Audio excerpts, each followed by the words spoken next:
Hello' friend, আশা কৰোঁ আপোনালোক সকলোৱে ভালে কুশলে আছে। পুনৰবাৰ মোৰ অন্য এটা ব্লগলৈ স্বাগতম জনাইছোঁ। আৰু এজোপা হ'ল গোলাপ ফুল, আৰু গোলাপ ফুলজোপা দেখিছেনে? সৰু সৰু কলি ওলাইছে, আকৌ ফুলিব। দেখিছেনে? সৰু সৰু কলি ওলাই আছে, আৰু ওলাইছে অকণ অকণ। এতিয়া এজোপাত পূৰা ৰঙা হৈ ফুলখিনি ফুলিছে। আৰু এই গোলাপজোপা 3টা ৰং হয়।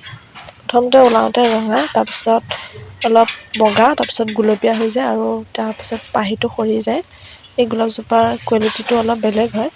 ইয়াৰ ফুলা ৰংবিলাকো 3টা ৰঙত ফুলে, বেলেগ বেলেগকৈ ফুলে। কিন্তু গছডালত বেছি পাত পত্ৰ নাই বাৰু। মূৰৰ ফালেহে পাতবিলাক হৈছে। এতিয়া মই কাটিব ওলাইছোঁ ৰবাব এটা। ৰবাব টেঙাটো ডাঙৰে বাৰু।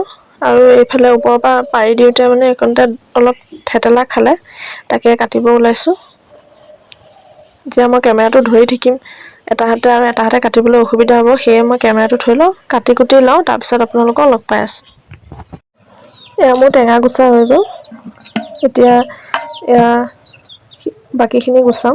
চাওকচোন কিমান ধুনীয়া, একদম ৰঙা টেঙাটোৰ পূৰা ৰস, এয়া ৰস পৰি গৈছে। গোটেইখিনি এৰাব লাগিব। টেঙাটো বাৰু ভালেই। এতিয়া গুচাই লওঁ, তাৰপিছত আকৌ আপোনালোকক লগ পাই আছোঁ।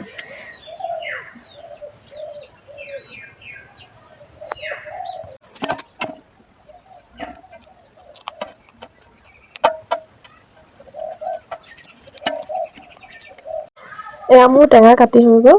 দেখিছেনে কিমান ৰঙা, আৰু বহুত ৰস টেঙাটো। এই 2টা জলকীয়া লৈছোঁ, ধনিয়া গুটি লৈছোঁ। এতিয়া ইয়াত দিম অকণমান চাট মছলা।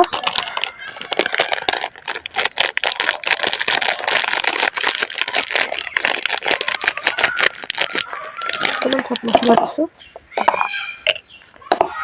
আৰু এয়া নিমখ অকণ দিছোঁ।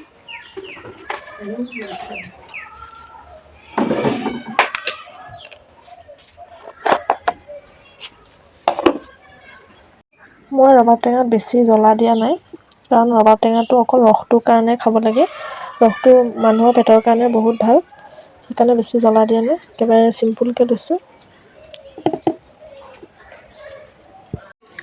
এয়া মায়ে ময়ে খাই আছোঁ টেঙা। দেখিছেনে কিমান ৰস টেঙাৰ।